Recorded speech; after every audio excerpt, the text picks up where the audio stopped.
देखो, जैव विविधता एवं उसका संरक्षण। जैव विविधता हम लोग को पता है। देखो, सबसे पहले जो है ना, जैव विविधता सबको अंग्रेजी में बायोलॉजिकल डाइवर्सिटी के रूप में रेडम एफ दाउसमैन ने 1968 में अपनी पुस्तक a different kind of country में दिया। बाद में जैव विविधता को अंग्रेजी शब्द बायोलॉजिकल डाइवर्सिटी से परिवर्तित कर बायोडाइवर्सिटी के रूप में सर्वप्रथम W.G. रोसेन ने 1885 में दिया। देखो, ये भोसरी चल सब टेंशन के गाँव के अंधा था। सबसे पहले बोला कि बायोलॉजिकल डाइवर्सिटी कौन बोला था? रेडम एफ दाउसमैन 1968 में आता है और बायोलॉजिकल डाइवर्सिटी बोलता है। उसके बाद एगो भोसर चौथ के गान में कीड़ा काटता है, उस भोसर चौथ का नाम है W.G. रोसेन। W.G. रोसेन 1985 में बायोडाइवर्सिटी कह दिया। बड़का तीर मार दिया हाथी के गान में भोसरी वाला। देखो, यद्यपि संकल्पनात्मक रूप में इस शब्द का प्रयोग प्रथम बार प्रसिद्ध कीट वैज्ञानिक विल्सन ने 1986 में जैव विविधता पर अमेरिकन फोरम के लिए प्रस्तुत किया है, ठीक ना। उन्होंने राष्ट्रीय संसाधन परिषद को जैविक विविधता की जगह जैव विविधता शब्द का सुझाव दिया। उसके बाद एक और भोसरी चौथा जाता है 1986 में, अमेरिकन है, कौन है? विल्सन, ठीक ना। देखो, संयुक्त राष्ट्र संघ ने 2011 से 2020 दशक को जैव विविधता का दशक घोषित किया है। देखो, इसे याद रखना, 2011 से 2020 को अमेरिका जो है ना जैव विविधता का दशक घोषित किया था। जैव विविधता का दशक घोषित किया था। इससे पहले एगो चीज हम लोग देखे थे, हाँ, सतत ऊर्जा का दशक संयुक्त राष्ट्र संघ था, 2014 से 2023 तक घोषित किया था। सतत ऊर्जा का 2014 से 2023 तक और जैव विविधता का 2011 से 2020 तक संयुक्त राष्ट्र संघ में क्या था, ऐसे ही ना, अमेरिका ने संयुक्त राष्ट्र संघ, ठीक। देखो, जैव विविधता का स्तर अनुवांशिक स्तर होता है, आधार इसका जीन को आधार लेते हैं। जातीय विविधता, जातियों को आधार बना के उसके बीच में विविधता देखते हैं। सामुदायिक और परितंत्र विविधता, समुदाय और परितंत्र के बीच की विविधता होता है, ठीक ना। देखो, प्रजाति विविधता, जीवित प्राणियों को जो विविधता विद्वान है उसे प्रजाति विविधता कहा जाता है। इसमें एक याद रखना, उच्चतर अक्षांशों की तुलना में निम्नतर अक्षांशों और उच्चतर उन्तांशों मतलब कि चोटियां की तुलना में निम्नतम घाटियों में जैव विविधता समानता अधिक पाई जाती है। मतलब कि जितना निचला अक्षांश होगा वहाँ पे और जितना घाटी होगा वहाँ पे क्या होगा, जैव विविधता अधिक पाया जाएगा, ठीक। यही कारण है कि घाटियों और भूमध्य रेखीय प्रदेशों में प्रजातियों विविध अन्य भौगोलिक प्रदेशों की अपेक्षा अधिक होती हैं, ठीक है। भारत का मानसूनी प्रदेश प्रजाति विविधता की दृष्टि से समृद्ध है। हिमच्छादित तथा मरुस्थल जैव विविधता की दृष्टि से अत्यंत निर्मल है। तो मालूम है 22 मई को विश्व स्तर पर अंतर्राष्ट्रीय जैव विविधता दिवस के रूप में मनाया जाता है। ये भी बात मालूम है। विश्व में विशाल विविधता वाले देश में भारत का स्थान 8वां है और एशिया में चौथा। देखो, अपना भारत जो है ना जैव विविधता में विश्व में 8वां है और एशिया में 14 है, चौथा है, 14 कर दिया, चौथा, मतलब एशिया में चौथा है और विश्व में 8वां है। विश्व में 8वां, उसका आधा 4 हो गया, मतलब एशिया में चौथा, उसका दुगुना विश्व में 8 हो गया, ठीक। अब देखो, जैव विविधता का मापन, ठीक ना। जैव विविधता का मापन अल्फा, बीटा तथा गामा नामक श्रेणियों में विभाजित की जाती है। यह विभाजन वर्ष 1972 में विटकर ने किया था। विटकर नाम का एक भोसर चौथ आता है 1972 में। जैव विविधता को अल्फा, बीटा और गामा में बांट देता है विटकर भोसर चौथ, ठीक। अब देखो, अल्फा विविधता, इसमें होता है ना कि जैव विविधता मापने के गणितीय सूचकांक में से अल्फा सूचकांक स्थानीय स्तर पर किसी समुदाय आवासीय क्षेत्र में मध्य प्रजाति विविधता, छोड़ो हटाओ, से छोड़ दो, हटाओ। देखो, जैव विविधता प्रवणता, सर्वाधिक जैव विविधता उष्णकटिबंधीय वर्षावनों में पाई जाती है। इस क्षेत्र का विस्तार 10 डिग्री उत्तरी तथा 10 डिग्री दक्षिणी स्थानांतर के मध्य पाया जाता है। सबसे ज़्यादा जो जैव विविधता होगा ना 10 डिग्री से लेके 10 डिग्री तक होगा, 10 डिग्री उत्तरी से लेके 10 डिग्री दक्षिणी स्थान तक होगा। उष्णकटिबंधीय वर्षावनों में सबसे ज़्यादा जैव विविधता पाया जाता है, मालूम ही है।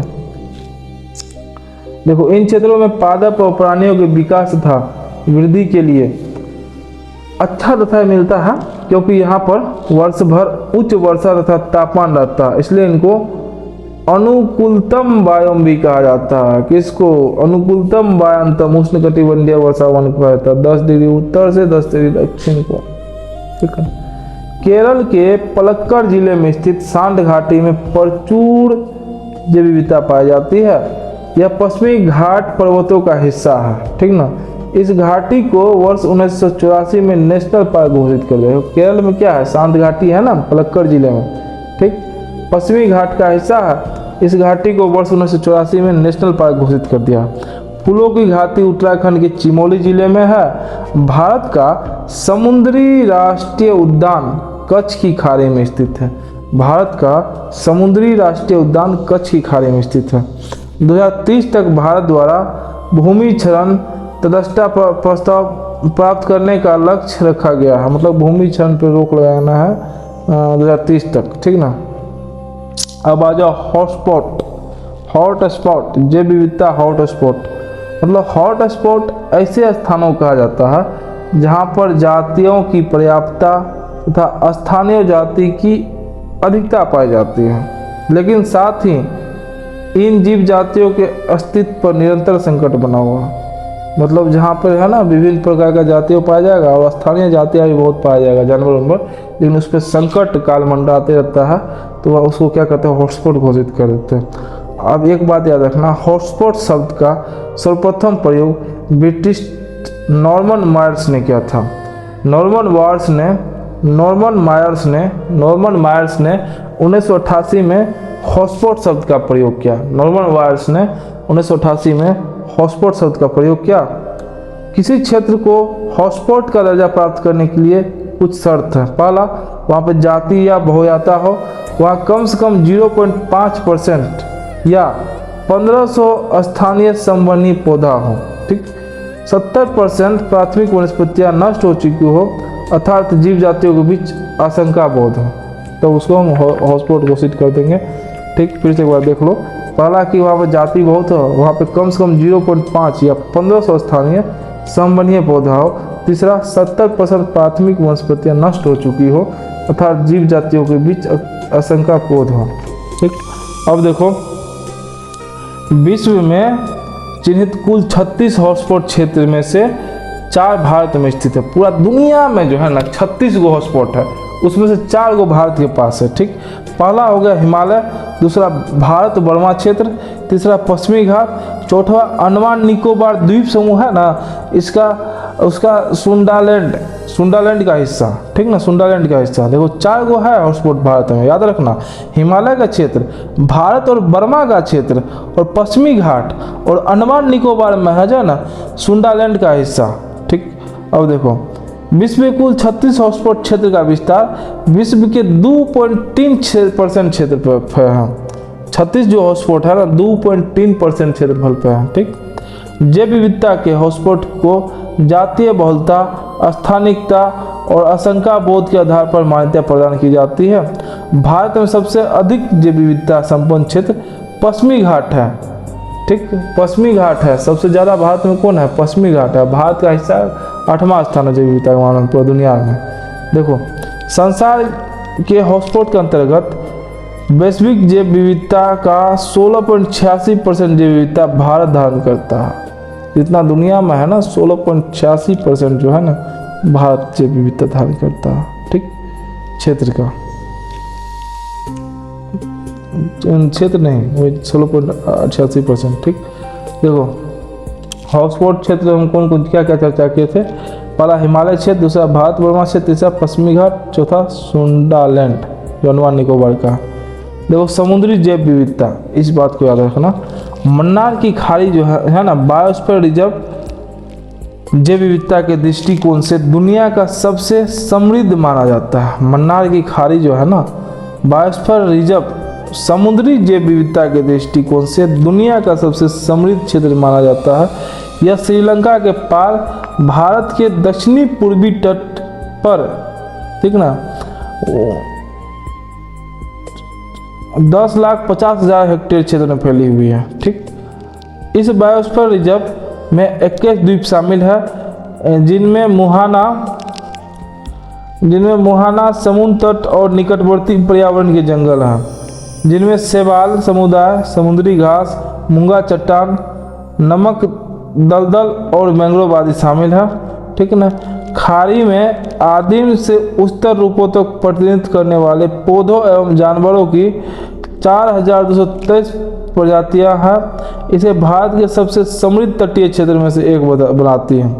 अधिकांश द्वीपों की तटरेखा और दलदली क्षेत्रों में मैंग्रोव की बहुलता है। द्वीपों के आसपास के तटीय क्षेत्र का समुद्र तल समुद्री घास के बिस्तर से ढका हुआ है, जो लुप्तप्राय शाकाहारी समुद्री स्तनपायी डुगोंग के लिए एक आदर्श भोजन भूमि के रूप में काम करता है। देखो मन्नार की खाड़ी है ना, इसमें मैंग्रोव पाया जाता है ना, डुगोंग के लिए एक भोजन अथी होता है, समुद्री स्तनपायी है। ठीक है ना। द्वीपों के चारों ओर अधिक उत्पादक किनारी और पेंच मूंगा चट्टानें हैं। इन्हें अक्सर पानी के नीचे उष्णकटिबंधीय वर्षावन और समुद्री जैव विविधता, विशेष रूप से समुद्री सजावटी मछलियों के लिए खजाने के घर के रूप में जाना जाता है। देखो जैव भौगोलिक क्षेत्र, इसके अंतर्गत 10 भौगोलिक क्षेत्र आते हैं। पहला ट्रांस हिमालय, दूसरा हिमालय, तीसरा मरुस्थल, चौथा अर्धशुष्क, पांचवा पश्चिमी घाट, छठा दक्कन प्रायद्वीपीय क्षेत्र, सातवां गंगा का मैदान, आठवां तटीय क्षेत्र, नौवां उत्तर पूर्व क्षेत्र, 10वां द्वीप समूह। देखो राष्ट्रीय जैव विविधता प्राधिकरण का मुख्यालय चेन्नई में 2003 में बनाया गया। राष्ट्रीय जैव विविधता प्राधिकरण का मुख्यालय चेन्नई में 2003 में बनाया गया। याद रखना इस बात को, राष्ट्रीय जैव विविधता प्राधिकरण का मुख्यालय चेन्नई में 2003 में बनाया गया है। ठीक, देखो ट्रांस हिमालय क्षेत्र में वनस्पति की केवल अल्पाइन प्रजाति पाई जाती है, जबकि जंतुओं में हिम लेपर्ड, आइसबेक्स, संगमरमर रंग की बिल्ली एवं काली गर्दन वाला हंस पाया जाता है। देखो ट्रांस हिमालय है ना, वहाँ पे क्या कहते हैं, अल्पाइन पाया जाएगा, अल्पाइन वनस्पति पाया जाता है, और हिम लेपर्ड पाया जाता है। आइसबेक्स कहाँ पाया जाता है? ट्रांस हिमालय में। संगमरमर रंग की बिल्ली एक पाई जाती है ट्रांस हिमालय में, और काली गर्दन वाला हंस भी पाया जाता है वहीं पे। ठीक, हिमालय क्षेत्र में पाए जाने वाले प्रमुख जंतु हिम लेपर्ड और भूरे भालू हैं। ठीक, हिमालय क्षेत्र के नामदफा राष्ट्रीय उद्यान अरुणाचल प्रदेश में पाए जाने वाली नामदफा उड़ने वाली गिलहरी अति संकटग्रस्त जीवों की सूची में शामिल एक स्थानीय जीव। हिमालय क्षेत्र में एक नामदफा राष्ट्रीय उद्यान है, कहाँ पे? अरुणाचल प्रदेश में है। यहाँ पे उड़ने वाली गिलहरी माना जाता है, गिलहरी पाया जाता है।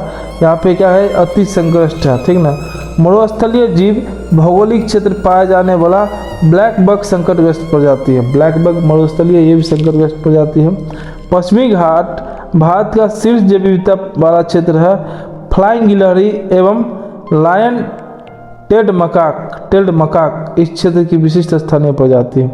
पश्चिमी घाट की स्थानीय प्रजाति है फ्लाइंग गिलहरी और लायन टेल्ड मकाक। ठीक ना।